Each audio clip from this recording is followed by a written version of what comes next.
एक आदमी ने सिर्फ कुछ हाथी के दांत चुराए थे, लेकिन स्थानीय आदिवासियों ने उसे जिंदा मिट्टी की भट्टी में पका डाला। आदिवासी पहले उसके पूरे शरीर पर मोटी मिट्टी की परत चढ़ा देते हैं, फिर जानबूझकर उसकी नाक, कान और मुंह के पास छोटे छोटे छेद छोड़ते हैं ताकि वह तुरंत न मरे। इस तरह वह बेबस होकर खुद को जिंदा जलते हुए महसूस करता रहता है। जैसे जैसे आदिवासी लकड़ी की सीख को घुमाते हैं, आदमी दर्द से चीखता रहता है। कुछ ही देर में मिट्टी के अंदर से पकने की गंध आने लगती है, जिसे देखकर आदिवासी खुशी से झूम उठते हैं। लेकिन उसके साथी का हाल इससे भी ज्यादा भयानक था। उसे जमीन पर मजबूती से बांध दिया जाता है। फिर आदिवासी आग के घेरे में एक खास कीड़ा फेंकते हैं। खतरा महसूस होते ही वह कीड़ा आदमी के मुंह, आंख या नाक के रास्ते शरीर में घुस जाता है और दूसरी तरफ से बाहर निकलने की कोशिश करता है। अब बारी आती है उस आदमी की जो दिखने में बिल्कुल वुल्वरिन जैसा लगता है। वह डर के मारे कांप रहा था, क्योंकि उसे नहीं पता था कि उसके साथ क्या होने वाला है। तभी कुछ ताकतवर आदिवासी उसे पकड़कर जंगल के बाहर ले जाते हैं। दरअसल आदिवासियों ने उसके साथ एक खतरनाक शिकार का खेल खेलने का फैसला किया था। सरदार कई 100 मीटर दूर एक तीर चलाता है। नियम यह था कि जैसे ही वह आदमी तय सीमा के बाहर पहुंचेगा, उसके सबसे माहिर शिकारी उसका पीछा शुरू कर देंगे। इसी दौरान एक आदिवासी की नजर उसकी सोने की अंगूठी पर पड़ती है। वह अंगूठी निकालने की कोशिश करता है, लेकिन जब वह नहीं निकलती तो वह उसकी उंगली काटने की बात करता है, मगर सरदार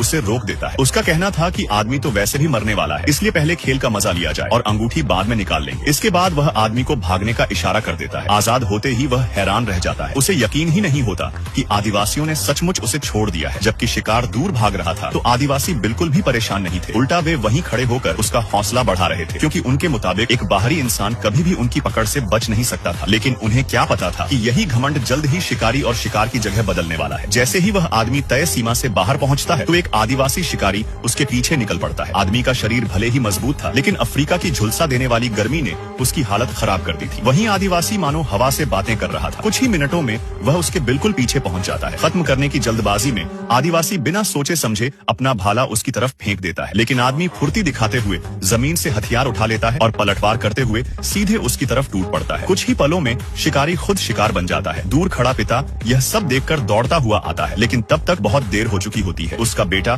अब एक ठंडी लाश में बदल चुका था। अपने भाई की मौत देखकर बड़ा भाई गुस्से से आग बबूला हो उठता है। वह भी तेजी से दौड़ता हुआ वहां पहुंच गया। जैसे ही उसने अपने मृत भाई को देखा तो उसे समझ आ गया कि अभी शोक मनाने का समय नहीं है। इस वक्त उसकी सबसे बड़ी प्राथमिकता थी उस आदमी को ढूंढना और उसके टुकड़े टुकड़े करके अपने भाई की मौत का बदला लेना। इसी के साथ एक नई पीछा करने वाली जंग शुरू हो जाती है। लेकिन इस समय वह आदमी पूरी तरह थक चुका था। उसके शरीर में बची खुची ताकत भी खत्म होने वाली थी। जिंदा रहने के लिए वह दांत भींचकर लगातार भागता रहा। वहीं पीछे पड़ा आदिवासी उसे छोड़ने के मूड में बिल्कुल नहीं था। वह साए की तरह उसका पीछा कर रहा था। तभी अचानक एक हैरान कर देने वाला दृश्य सामने आता है। लंबे समय तक लगातार दौड़ने की वजह से आदिवासी की सांसें बेकाबू हो जाती हैं। वह अचानक जमीन पर गिर पड़ता है और उसके मुंह से झाग निकलने लगते हैं। यह देखकर आदमी तुरंत आसपास नजर दौड़ाता है। जब उसे यकीन हो जाता है कि आसपास कोई दूसरा शिकारी नहीं है, तब जाकर वह अपनी रफ्तार थोड़ी धीमी करता है। कुछ दूर जाकर उसे एक चिकनी चट्टान दिखाई देती है। वह उस पर लेटकर थोड़ी देर आराम करने लगता है, लेकिन उसे बिल्कुल भी अंदाजा नहीं था कि एक और आदिवासी उसके छोड़े हुए निशानों का पीछा करते हुए धीरे धीरे उसकी तरफ बढ़ रहा है। उधर वह आदमी अभी भी इस खतरे से अनजान था। वह आदिवासियों से छीनी गई जानवर की खाल को काटकर अपने लिए एक साधारण जोड़ी जूते तैयार करता है। लेकिन जैसे ही वह आगे बढ़ने की तैयारी करता है तो उसकी नजर जमीन पर पड़े एक बड़े घोंघे पर पड़ती है। भूख से बेहाल आदमी यह भूल जाता है कि ऐसे घोंघों में कई तरह के परजीवी हो सकते हैं। मोटे और रसीले घोंघे को देखकर वह बिना कुछ सोचे उसे काट देता है। हालांकि उसे यह खाने में बेहद घिन महसूस होती है, लेकिन जिंदा रहने के लिए वह अपनी घृणा दबाकर उसे खा जाता है। थोड़ी ताकत वापस मिलने के बाद वह वहां से निकलने ही वाला था कि अचानक पीछे मुड़कर देखता है और तभी उसकी रूह कांप उठती है। वह जिद्दी आदिवासी एक बार फिर उसका पीछा करते हुए वहां पहुंच चुका था। यह देखकर आदमी तुरंत छिप जाता है। उसे अच्छी तरह पता था कि सिर्फ छिपकर वह हमेशा नहीं बच सकता। तभी उसकी नजर पास खड़े विशाल कैक्टस पर पड़ती है और उसके दिमाग में पलटवार की एक तरकीब आ जाती है। वह अपने भाले से कैक्टस में एक बड़ा छेद कर देता है और फिर खुद एक सुरक्षित जगह पर छिप जाता है। कुछ ही देर में पीछा करता हुआ आदिवासी वहां पहुंच जाता है। उसकी नजर जल्द ही कैक्टस में बने उस छेद पर पड़ती है, लेकिन उसे क्या पता था कि यह सब एक सोचा समझा जाल था। थोड़ी देर बाद उसे बाहर निकला हुआ जूता दिखाई देता है। वह समझ जाता है कि उसका शिकार यहीं कहीं छिपा हुआ है। जैसे ही वह हमला करने के लिए आगे बढ़ता है तो उसे बिल्कुल एहसास नहीं होता कि वह आदमी चुपचाप उसके पीछे पहुंच चुका है। अगले ही पल आदमी पूरी ताकत से अपना भाला उसकी पीठ में घोंप देता है। वह तब तक नहीं रुकता जब तक आदिवासी की सांसें हमेशा के लिए बंद नहीं हो जाती। इसके बाद वह आदमी अपनी यात्रा जारी रखता है। उधर दूसरी तरफ बाकी आदिवासी भी धीरे धीरे उसके करीब पहुंचते जा रहे थे। जब सरदार ने देखा कि उसके कबीले के लोग एक एक करके मारे जा रहे हैं तो उसका गुस्सा 7वें आसमान पर पहुंच गया। अब उसने खुद मोर्चा संभालने और उस आदमी का शिकार करने का फैसला कर लिया। इधर वह आदमी भूख से बेहाल हो चुका था। कई समय से भागते भागते उसकी हालत खराब थी। तभी उसकी नजर दूर चल रहे एक हिरण पर पड़ती है। वह सही मौके का इंतजार करता है और पूरी ताकत से अपना भाला फेंक देता है। भाला सीधा जाकर हिरण की गर्दन में धंस जाता है। उसे लगता है कि अब आखिरकार उसे पेट भरकर खाना मिल जाएगा। लेकिन जब वह शिकार के पास पहुंचता है तो उसके होश उड़ जाते हैं, क्योंकि उससे पहले ही एक विशाल शेर वहां पहुंच चुका था और शिकार पर कब्जा जमा चुका था। उस खतरनाक शिकारी के सामने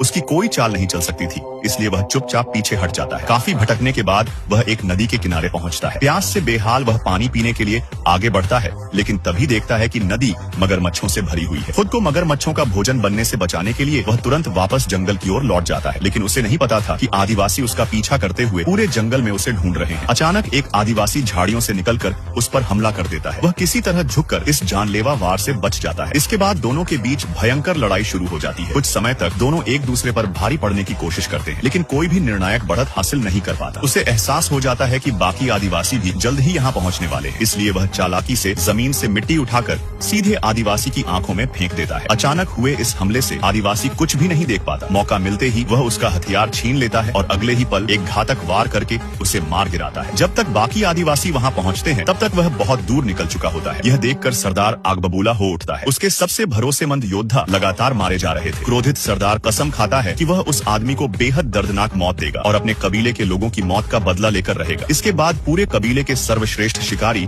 उसकी तलाश में निकल पड़ते हैं। दिन रात चलने वाली खोजबीन के बाद आखिरकार उन्हें उसका ठिकाना मिल जाता है। यह देखकर वह फिर से भागना शुरू कर देता है, लेकिन इस बार पीछा करने वालों की संख्या इतनी ज्यादा थी कि बच निकलना लगभग नामुमकिन लग रहा था। उसे समझ आ गया था कि अगर उसने कोई नई तरकीब नहीं निकाली तो जल्दी ही पकड़ा जाएगा। तभी उसके दिमाग में एक खतरनाक योजना आती है। वह आग का इस्तेमाल करने का फैसला करता है। सूखी घास और लकड़ियों की मदद से वह एक जलता हुआ तीर तैयार करता है। फिर वह उस तीर को पास पड़े सूखे पेड़ों और झाड़ियों की तरफ छोड़ देता है। एक के बाद एक कई आग वाले तीर चलाए जाते हैं। कुछ ही पलों में वहां आग की एक विशाल दीवार खड़ी हो जाती है। उसका मकसद साफ था कि पीछा कर रहे आदिवासियों का रास्ता रोकना। जब वह देखता है कि आदिवासी आग के उस पार फंस गए हैं और आगे नहीं बढ़ पा रहे तो वह खुशी से झूम उठता है। उसे लगने लगता है कि आखिरकार उसने यह खतरनाक लड़ाई जीत ली है। हालांकि अपनी सूझबूझ से वह कुछ समय के लिए पीछा कर रहे आदिवासियों से बच निकलता है, लेकिन अब उसे भूख और प्यास की एक नई समस्या का सामना करना पड़ता है। कई दिनों से तपती धूप में भटकने और लगातार भागते रहने की वजह से उसकी सारी ताकत लगभग खत्म हो चुकी थी। फिर भी जिंदा रहने की चाह में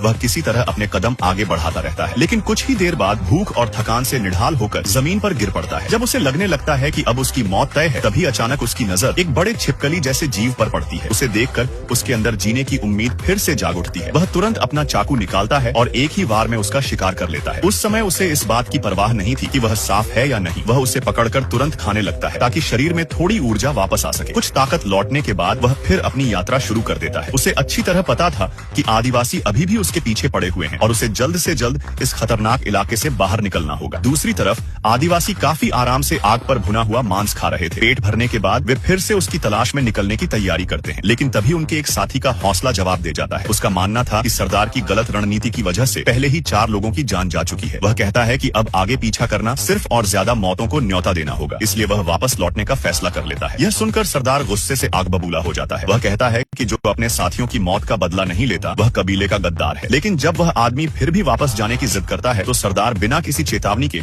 अपना भाला उठाता है और उसे मार डालता है। यह दृश्य देखकर बाकी लोग डर जाते हैं। अब उनमें से कोई भी पीछे हटने की हिम्मत नहीं कर पाते और मजबूरी में सरदार के साथ आगे बढ़ते हैं। कुछ दूर जाने के बाद अचानक एक जहरीला सांप झाड़ियों से निकलकर एक आदिवासी को डस लेता है। सरदार तुरंत अपना चाकू निकालता है और जख्म को काटकर खून निकालने की कोशिश करता है। उसे समझ आ जाता है कि जहर शरीर में फैल चुका है। वह अपने एक साथी को जख्म से झर चूसकर निकालने का आदेश देता है। फिर भी जहरीले सांप के शिकार हुए आदिवासी की हालत इतनी खराब हो जाती है कि वह चलने फिरने लायक नहीं रहता। पीछा करने की रफ्तार कम न हो इसलिए सरदार उसे वहीं छोड़ देता है और बाकी लोगों के साथ आगे बढ़ जाता है। उन्हें नहीं पता था कि जिस आदमी का वे पीछा कर रहे हैं वह अब गोरे लोगों के इलाके में पहुंच चुका है। दूर दिखाई देता एक किला देखकर उसे पहली बार राहत महसूस होती है। उसे लगता है कि अब वह सुरक्षित है और उसकी मुसीबतें खत्म होने वाली हैं। लेकिन तभी अचानक उसकी तरफ एक तीर आकर लगता है। यह देखकर वह पूरी ताकत के साथ किले की ओर दौड़ पड़ता है। उसे पता था कि अगर वह किसी तरह किले के अंदर पहुंच गया तो उसकी जान बच सकती है, लेकिन बदकिस्मती से ठीक उसी समय उसकी बची खुची ताकत जवाब दे देती है और वह जमीन पर गिर पड़ता है। तभी एक आदिवासी उसे मारने के इरादे से उसके पास पहुंच जाता है। वह अपना भाला उठाकर हमला करने ही वाला था कि किले के सैनिक उस पर गोलियों की बौछार कर देते हैं। आदिवासी वहीं ढेर हो जाता है। यह सब देखकर सरदार समझ जाता है कि अब आगे बढ़ना आत्महत्या होगी। उसी समय किले से बड़ी संख्या में सैनिक बाहर निकल आते हैं। आखिरकार वह आदमी मौत के मुंह से वापस लौट आता है और उसकी जान बच जाती है। फिल्म के अंतिम दृश्य में